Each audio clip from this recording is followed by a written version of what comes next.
Akhenaten adalah salah satu sosok paling misterius dalam sejarah Mesir kuno. Namanya sering dikaitkan dengan perubahan besar dalam keagamaan Mesir dan munculnya ajaran tauhid yang berbeda dari keyakinan bangsa Mesir sebelumnya. Banyak sejarawan dan peneliti yang memandangnya sebagai tokoh revolusioner yang berani menentang sistem keagamaan politeistik Mesir. Sementara sebagian lain menganggapnya sebagai raja fanatik yang menghancurkan tatanan lama demi ambisi pribadi. Namun, dalam pandangan sebagian peneliti Muslim dan penafsir sejarah dari sudut pandang Al-Quran, Akhenaten juga sering disebut sebagai Fir'aun yang hidup pada masa Nabi Yusuf. Ia diyakini sebagai raja Mesir yang beriman kepada Tuhan yang Maha Esa setelah menyaksikan mukjizat dan kebijaksanaan Nabi Yusuf yang diutus Allah ke tanah Mesir. Nama Akhenaten sendiri berarti yang bermanfaat bagi Aten, yaitu sebutan bagi Tuhan Tunggal yang ia sembah. Sebelum berganti nama menjadi Akhenaten, ia dikenal sebagai Amenhotep IV, putra dari Amenhotep III dan Ratu Tie. Ia berasal dari dinasti ke-18, masa kejayaan Mesir di era Kerajaan Baru. Sejak awal masa pemerintahannya, Akhenaten telah menunjukkan perbedaan mencolok dibandingkan para pendahulunya. Ia tidak hanya memperkenalkan sistem ibadah baru, tetapi juga menolak kekuasaan besar para pendeta Amun di Thebes, yang saat itu memegang kendali atas hampir seluruh kehidupan spiritual dan politik Mesir. Ketika naik takhta, Akhenaten mewarisi kerajaan yang kaya dan stabil. Namun, ia tidak melanjutkan tradisi pemujaan terhadap banyak dewa seperti yang dilakukan para Fir'aun sebelumnya. Sebaliknya, ia memperkenalkan ajaran penyembahan kepada satu Tuhan, yaitu Aten, yang digambarkan sebagai cakram matahari yang memberikan kehidupan kepada segala makhluk. Ia memerintahkan agar patung-patung dewa lama dihancurkan dan kuil-kuil lama ditinggalkan. Ia kemudian membangun ibu kota baru di tengah gurun, jauh dari Thebes, dan menamainya Akhetaten, yang berarti horizon bagi Aten. Kota itu kini dikenal sebagai Amarna, dan perubahan besar yang ia lakukan dikenal sebagai periode Amarna. Dalam teks-teks sejarah, terlihat bahwa Akhenaten bukan sekadar penguasa yang mengubah agama untuk kepentingan politik. Ia benar-benar menunjukkan semangat keagamaan yang mendalam. Ia sering digambarkan berdoa di bawah cahaya matahari bersama istrinya Nefertiti dan anak-anaknya tanpa kehadiran pendeta atau ritual besar seperti yang biasa dilakukan para Fir'aun sebelumnya. Ia bahkan memerintahkan agar namanya disertai dengan gelar hamba Aten yang hidup, menunjukkan kerendahan hati di hadapan Tuhan Tunggal yang diyakininya. Sebagian sejarawan Barat menganggap bahwa keyakinan Akhenaten kepada Tuhan yang satu merupakan langkah awal menuju gagasan monoteisme yang kelak berkembang dalam agama-agama besar dunia. Pandangan ini semakin menarik ketika dikaitkan dengan kisah Nabi Yusuf dalam Al-Quran yang hidup di Mesir pada masa pemerintahan seorang raja yang tidak sombong dan bersikap adil. Dalam surah Yusuf disebutkan bahwa Nabi Yusuf hidup di masa seorang raja Mesir yang tidak disebut sebagai Fir'aun, berbeda dengan kisah Nabi Musa yang secara tegas disebut menghadapi Fir'aun yang zalim. Hal ini membuat sebagian peneliti Muslim berpendapat bahwa raja pada masa Nabi Yusuf bukanlah Fir'aun yang menindas Bani Israel, melainkan seorang penguasa yang menerima dakwah tauhid. Banyak yang kemudian mengaitkan sosok itu dengan Akhenaten karena kesamaan ajarannya yang menolak banyak Tuhan dan hanya menyembah satu Tuhan yang tunggal. Kebijakan Akhenaten yang menegakkan penyembahan kepada satu Tuhan menyebabkan penentangan besar dari kalangan pendeta dan rakyat yang sudah terbiasa dengan sistem keagamaan lama. Mereka menganggap ajaran Akhenaten sebagai penghinaan terhadap dewa-dewa mereka, terutama terhadap Amun, dewa utama di Thebes. Setelah beberapa tahun berkuasa, banyak daerah di Mesir mulai memberontak karena merasa kehilangan hubungan dengan dewa-dewa lokal mereka. Para pejabat tinggi dan pendeta lama mulai menentang keras kebijakan Akhenaten, tetapi sang raja tetap teguh dalam keyakinannya. Akhenaten kemudian menjalani hidup yang semakin tertutup di kota barunya. Ia jarang muncul di hadapan rakyat dan memilih menghabiskan waktu dalam ibadah serta penyusunan nyanyian-nyanyian pujian kepada Tuhan Aten.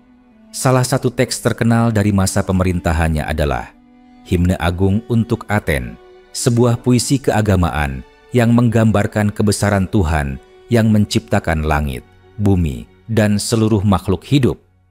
Teks itu memiliki kesamaan luar biasa dengan ayat-ayat yang menggambarkan keesaan Allah dalam kitab suci.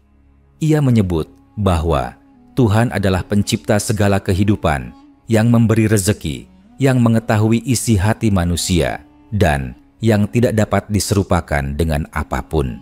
Dalam pandangan para sejarawan Muslim, kepercayaan Akhenaten terhadap Tuhan Tunggal bisa jadi merupakan pengaruh dari dakwah Nabi Yusuf yang hidup di Mesir beberapa waktu sebelumnya. Akhenaten adalah salah satu sosok paling misterius dalam sejarah Mesir kuno. Namanya sering dikaitkan dengan perubahan besar dalam keagamaan Mesir dan munculnya ajaran tauhid yang berbeda dari keyakinan bangsa Mesir sebelumnya. Banyak sejarawan dan peneliti yang memandangnya sebagai tokoh revolusioner yang berani menentang sistem keagamaan politeistik Mesir. Sementara sebagian lain menganggapnya sebagai raja fanatik yang menghancurkan tatanan lama demi ambisi pribadi. Namun, dalam pandangan sebagian peneliti Muslim dan penafsir sejarah dari sudut pandang Al-Quran, Akhenaten juga sering disebut sebagai Fir'aun yang hidup pada masa Nabi Yusuf. Ia diyakini sebagai raja Mesir yang beriman kepada Tuhan yang Maha Esa setelah menyaksikan mukjizat dan kebijaksanaan Nabi Yusuf yang diutus Allah ke tanah Mesir. Nama Akhenaten sendiri berarti yang bermanfaat bagi Aten, yaitu sebutan bagi Tuhan Tunggal yang ia sembah. Sebelum berganti nama menjadi Akhenaten, ia dikenal sebagai Amenhotep IV, putra dari Amenhotep III dan Ratu Tie. Ia berasal dari dinasti ke-18, masa kejayaan Mesir di era Kerajaan Baru. Sejak awal masa pemerintahannya, Akhenaten telah menunjukkan perbedaan mencolok dibandingkan para pendahulunya. Ia tidak hanya memperkenalkan sistem ibadah baru, tetapi juga menolak kekuasaan besar para pendeta Amun di Thebes, yang saat itu memegang kendali atas hampir seluruh kehidupan spiritual dan politik Mesir. Ketika naik takhta, Akhenaten mewarisi kerajaan yang kaya dan stabil. Namun, ia tidak melanjutkan tradisi pemujaan terhadap banyak dewa seperti yang dilakukan para Fir'aun sebelumnya. Sebaliknya, ia memperkenalkan ajaran penyembahan kepada satu Tuhan, yaitu Aten, yang digambarkan sebagai cakram matahari yang memberikan kehidupan kepada segala makhluk. Ia memerintahkan agar patung-patung dewa lama dihancurkan dan kuil-kuil lama ditinggalkan. Ia kemudian membangun ibu kota baru di tengah gurun, jauh dari Thebes, dan menamainya Akhetaten, yang berarti horizon bagi Aten. Kota itu kini dikenal sebagai Amarna, dan perubahan besar yang ia lakukan dikenal sebagai periode Amarna. Dalam teks-teks sejarah, terlihat bahwa Akhenaten bukan sekadar penguasa yang mengubah agama untuk kepentingan politik. Ia benar-benar menunjukkan semangat keagamaan yang mendalam. Ia sering digambarkan berdoa di bawah cahaya matahari bersama istrinya Nefertiti dan anak-anaknya tanpa kehadiran pendeta atau ritual besar seperti yang biasa dilakukan para Fir'aun sebelumnya. Ia bahkan memerintahkan agar namanya disertai dengan gelar hamba Aten yang hidup, menunjukkan kerendahan hati di hadapan Tuhan Tunggal yang diyakininya. Sebagian sejarawan Barat menganggap bahwa keyakinan Akhenaten kepada Tuhan yang satu merupakan langkah awal menuju gagasan monoteisme yang kelak berkembang dalam agama-agama besar dunia. Pandangan ini semakin menarik ketika dikaitkan dengan kisah Nabi Yusuf dalam Al-Quran yang hidup di Mesir pada masa pemerintahan seorang raja yang tidak sombong dan bersikap adil. Dalam surah Yusuf disebutkan bahwa Nabi Yusuf hidup di masa seorang raja Mesir yang tidak disebut sebagai Fir'aun, berbeda dengan kisah Nabi Musa yang secara tegas disebut menghadapi Fir'aun yang zalim. Hal ini membuat sebagian peneliti Muslim berpendapat bahwa raja pada masa Nabi Yusuf bukanlah Fir'aun yang menindas Bani Israel, melainkan seorang penguasa yang menerima dakwah tauhid. Banyak yang kemudian mengaitkan sosok itu dengan Akhenaten karena kesamaan ajarannya yang menolak banyak Tuhan dan hanya menyembah satu Tuhan yang tunggal. Kebijakan Akhenaten yang menegakkan penyembahan kepada satu Tuhan menyebabkan penentangan besar dari kalangan pendeta dan rakyat yang sudah terbiasa dengan sistem keagamaan lama. Mereka menganggap ajaran Akhenaten sebagai penghinaan terhadap dewa-dewa mereka, terutama terhadap Amun, dewa utama di Tebes. Setelah beberapa tahun berkuasa, banyak daerah di Mesir mulai memberontak karena merasa kehilangan hubungan dengan dewa-dewa lokal mereka. Para pejabat tinggi dan pendeta lama mulai menentang keras kebijakan Akhenaten, tetapi sang raja tetap teguh dalam keyakinannya. Akhenaten kemudian menjalani hidup yang semakin tertutup di kota barunya. Ia jarang muncul di hadapan rakyat dan memilih menghabiskan waktu dalam ibadah serta penyusunan nyanyian-nyanyian pujian kepada Tuhan Aten. Salah satu teks terkenal dari masa pemerintahannya adalah Himne Agung untuk Aten, sebuah puisi keagamaan yang menggambarkan kebesaran Tuhan yang menciptakan langit, bumi, dan seluruh makhluk hidup. Teks itu memiliki kesamaan luar biasa dengan ayat-ayat yang menggambarkan keesaan Allah dalam kitab suci. Ia menyebut bahwa Tuhan adalah pencipta segala kehidupan, yang memberi rezeki, yang mengetahui isi hati manusia, dan yang tidak dapat diserupakan dengan apapun. Dalam pandangan para sejarawan Muslim, kepercayaan Akhenaten terhadap Tuhan Tunggal bisa jadi merupakan pengaruh dari dakwah Nabi Yusuf yang hidup di Mesir beberapa waktu sebelumnya. Nabi Yusuf dikenal sebagai seorang nabi yang diangkat Allah setelah melalui ujian berat sejak dibuang ke sumur oleh saudara-saudaranya hingga dijual sebagai budak di Mesir. Ia kemudian diangkat menjadi pejabat tinggi setelah menafsirkan mimpi raja tentang 7 tahun masa subur dan 7 tahun masa paceklik. Dalam posisi itu, Nabi Yusuf menyebarkan ajaran tauhid kepada penduduk Mesir dan pejabat kerajaan. Ketika Nabi Yusuf wafat, ajarannya masih dikenal oleh sebagian masyarakat Mesir, meski lambat laun ditinggalkan.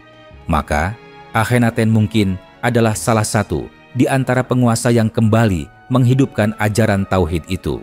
Namun, setelah kematiannya, sejarah mencatat bahwa nama Akhenaten dihapus dengan sengaja oleh para penerusnya. Para pendeta Amun yang kembali berkuasa menganggapnya sebagai pengkhianat terhadap para dewa dan tradisi Mesir. Kota Akhenaten ditinggalkan dan sebagian besar kuil Aten dihancurkan. Bahkan patung-patung Akhenaten dirusak dan namanya dihapus dari daftar raja. Para penerusnya seperti Tutankhamun yang diyakini sebagai anak atau menantunya segera mengembalikan ibadah kepada dewa-dewa lama dan memindahkan ibu kota kembali ke Tebes. Meskipun demikian, jejak spiritual Akhenaten tidak hilang begitu saja. Banyak peneliti yang menemukan bahwa pengaruh ajarannya tetap tertanam dalam beberapa lapisan masyarakat. Dalam prasasti dan himne-himne peninggalannya, tampak bahwa ia memandang Tuhan sebagai sosok yang tidak bisa digambarkan dalam bentuk fisik dan tidak memerlukan perantara untuk disembah. Ia juga menekankan bahwa manusia harus bersyukur kepada Tuhan karena hanya darinya kehidupan berasal. Konsep ini sangat jauh berbeda dengan pandangan Mesir kuno sebelumnya yang penuh dengan ritual sihir dan pemujaan terhadap banyak dewa dalam bentuk hewan dan manusia.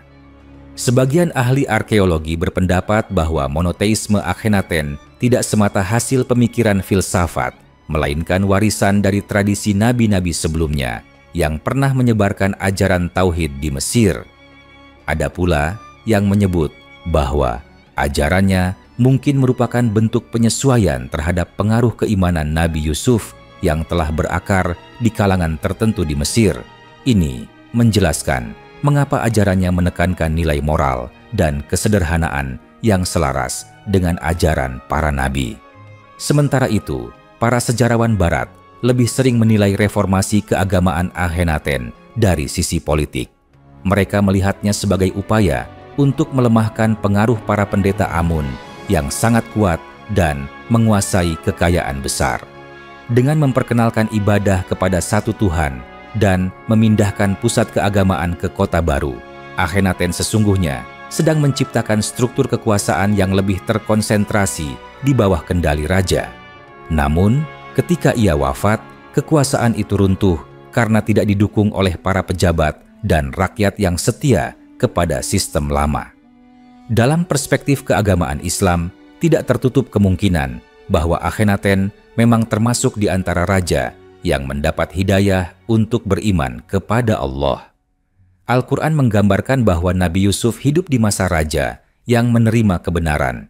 Raja itu mendengarkan penjelasan Nabi Yusuf, mempercayai tafsir mimpinya, dan bahkan menyerahkan urusan negara kepadanya. Ini berbeda dengan Fir'aun di masa Nabi Musa yang sombong dan menolak kebenaran. Maka, jika Akhenaten adalah raja di masa itu, wajar bila ia menunjukkan kecenderungan kuat terhadap keesaan Tuhan, sebagaimana ajaran yang dibawa oleh Nabi Yusuf.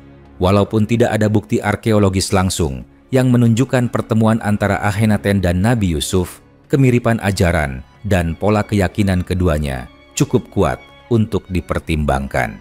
Akhenaten menolak segala bentuk berhala, mengajarkan bahwa Tuhan adalah sumber cahaya dan kehidupan, dan menekankan bahwa hanya kepada Tuhan manusia harus berserah diri.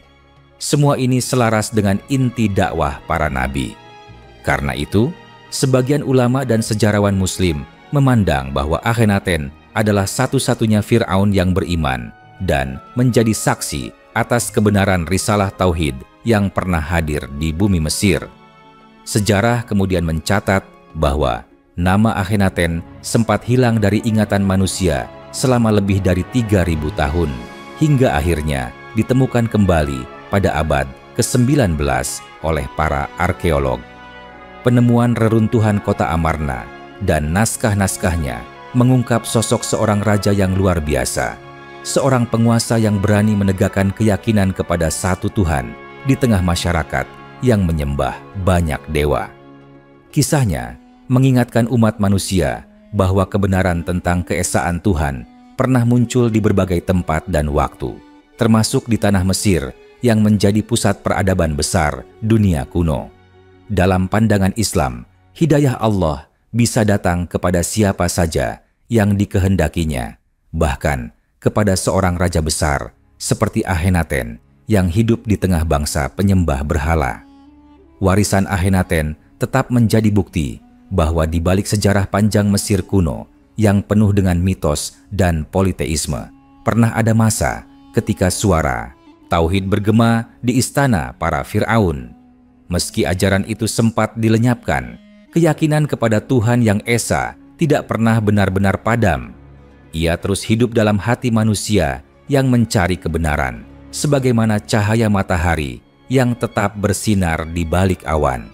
Akhenaten dengan segala keunikannya telah meninggalkan pesan abadi bahwa kekuasaan dan kemuliaan sejati tidak terletak pada kemegahan istana atau jumlah pengikut, tetapi pada keteguhan untuk mengakui bahwa hanya ada satu Tuhan yang berhak disembah dan hanya kepadanya manusia harus berserah diri. Setelah wafatnya Akhenaten, Mesir memasuki masa yang penuh gejolak dan ketidakpastian. Reformasi besar yang ia lakukan dalam bidang keagamaan meninggalkan kekosongan spiritual dan politik yang sulit diisi. Para pendeta lama berusaha merebut kembali kekuasaan mereka yang hilang, sementara rakyat Mesir kebingungan menghadapi perubahan mendadak dari ajaran yang telah mereka anut selama berabad-abad. Kota Akhenaten yang sebelumnya menjadi pusat peribadatan tunggal kepada Aten perlahan ditinggalkan. Rumah-rumah dan kuilnya terbengkalai hingga akhirnya tertimbun pasir gurun. Dalam waktu singkat, seluruh proyek keagamaan Akhenaten nyaris lenyap, seolah tidak pernah ada. Namun, bagi para peneliti sejarah, peninggalan Akhenaten justru menjadi bukti kuat bahwa gagasan tentang keesaan Tuhan sudah muncul jauh sebelum masa Musa dan bahkan sebelum lahirnya agama-agama Samawi yang dikenal sekarang. Hal ini menimbulkan perdebatan panjang di kalangan sejarawan modern.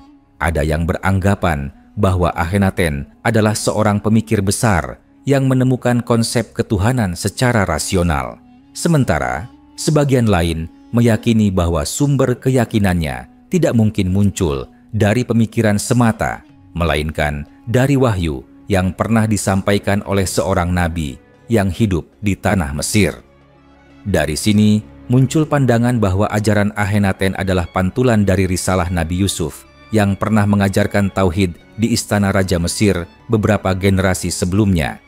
Teks-teks yang ditemukan di reruntuhan Amarna menunjukkan betapa mendalamnya pemahaman Akhenaten terhadap keesaan Tuhan. Ia menggambarkan bahwa hanya Tuhan yang mengetahui rahasia kehidupan, yang menumbuhkan tanaman, yang memberi napas kepada makhluk, dan yang menerangi dunia tanpa membutuhkan bentuk jasmani. Ia juga menolak keras penggambaran Tuhan dalam bentuk patung atau makhluk hidup, sesuatu yang sangat tidak biasa dalam budaya Mesir yang penuh dengan simbol dewa-dewi. Dalam banyak inskripsi, Akhenaten tidak menampilkan dirinya sebagai Tuhan seperti para Fir'aun lain, tetapi sebagai hamba yang tunduk dan bersyukur kepada Sang Pencipta. Gaya penggambarannya dalam relief pun berbeda. Ia tidak digambarkan dengan bentuk gagah dan sempurna, tetapi dengan tubuh kurus dan wajah panjang, seolah ingin menegaskan sisi kemanusiaannya yang lemah di hadapan Tuhan. Perubahan itu sangat mengguncang tatanan lama. Para seniman dan juru tulis di masa Akhenaten diharuskan menampilkan bentuk-bentuk alam sebagaimana adanya, tanpa simbolisme sakral seperti yang dipakai sebelumnya. Ini membuat seni Mesir di masa Amarna tampak lebih realistis dan manusiawi. Dalam beberapa relief, terlihat Akhenaten sedang mencium anaknya atau duduk bersantai bersama keluarganya di bawah sinar matahari. Pemandangan seperti ini sama sekali baru dalam sejarah kesenian Mesir, karena sebelumnya raja selalu digambarkan jauh dari rakyatnya dan hanya berinteraksi dengan para dewa. Nefertiti, istri Akhenaten, memainkan peran penting dalam masa perubahan itu. Ia bukan sekadar permaisuri, tetapi juga sahabat dan pendukung utama sang raja. Dalam berbagai prasasti, Nefertiti tampak ikut serta dalam upacara keagamaan dan bahkan berdiri sejajar dengan suaminya dalam menyembah Aten. Hubungan keduanya menjadi simbol dari keluarga yang bersatu dalam ibadah kepada Tuhan yang satu. Dalam pandangan sejarawan modern, hal ini menunjukkan bahwa ajaran Akhenaten menempatkan nilai keluarga dan kejujuran di atas kepentingan politik dan kekuasaan. Kendati demikian, banyak pihak yang tidak dapat menerima perubahan besar ini. Setelah beberapa tahun, tanda-tanda kemunduran mulai tampak. Mesir kehilangan sebagian pengaruhnya di wilayah timur dekat karena perhatian raja lebih terpusat pada urusan keagamaan daripada militer dan diplomasi. Para penguasa daerah di Suriah dan Palestina mulai memberontak, sementara hubungan dengan kekaisaran besar lain seperti Het dan Mitanni memburuk. Ketika Akhenaten wafat, kekuasaan Mesir melemah dan rakyat mulai kehilangan kepercayaan terhadap tatanan baru yang ia ciptakan. Setelah kepergiannya, sejarah tentang dirinya segera dihapus. Para penguasa berikutnya, terutama Tutankhamun, berusaha mengembalikan kepercayaan kepada para dewa lama. Nama Aten dilarang disebut, dan kuil-kuil yang dulu dibangun untuknya dihancurkan. Dalam dokumen resmi, masa pemerintahan Akhenaten dianggap sebagai zaman kegelapan yang tidak layak diingat. Namun, upaya penghapusan ini justru membuat kisahnya semakin menarik bagi para peneliti. Berabad-abad kemudian, ketika reruntuhan Amarna ditemukan oleh arkeolog modern, dunia seolah menyaksikan kembali kebangkitan seorang raja yang pernah mencoba mengajarkan manusia tentang keesaan Tuhan. Tulisan-tulisan pada dinding menunjukkan bahwa Akhenaten bukan hanya seorang pemimpin politik, tetapi juga seorang pemikir spiritual. Ia menolak sistem agama yang penuh perantara dan mengajak manusia langsung berhubungan dengan Tuhan tanpa melalui ritual rumit. Bagi sebagian sejarawan Islam, hal ini menunjukkan bahwa di dalam diri Akhenaten masih tersisa pengaruh wahyu ilahi yang dibawa oleh para nabi terdahulu.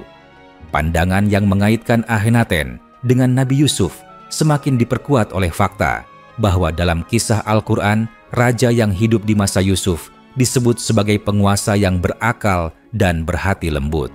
Ia tidak digambarkan angkuh seperti Fir'aun di zaman Musa, tetapi menerima nasihat Nabi Yusuf dengan lapang dada. Ketika Yusuf menafsirkan mimpi tentang masa subur dan masa paceklik, sang raja langsung mempercayainya dan menjadikan Yusuf pengelola perbendaharaan Mesir. Hubungan keduanya sangat harmonis dan menunjukkan bahwa sang penguasa memiliki hati yang bersih serta terbuka terhadap ajaran tauhid. Jika dibandingkan dengan kepribadian Akhenaten yang mengutamakan penyembahan kepada satu Tuhan dan menolak kesombongan kekuasaan, maka kemiripan keduanya tidak bisa diabaikan. Beberapa peneliti Muslim modern menilai bahwa Akhenaten mungkin bukan hanya pewaris gagasan tauhid Nabi Yusuf, tetapi juga penerus spiritual yang berusaha menghidupkan kembali ajaran itu setelah lama dilupakan. Ia melihat kemerosotan moral para pendeta yang menjadikan agama sebagai alat kekuasaan, sehingga berusaha mengembalikan makna sejati dari penghambaan kepada Tuhan.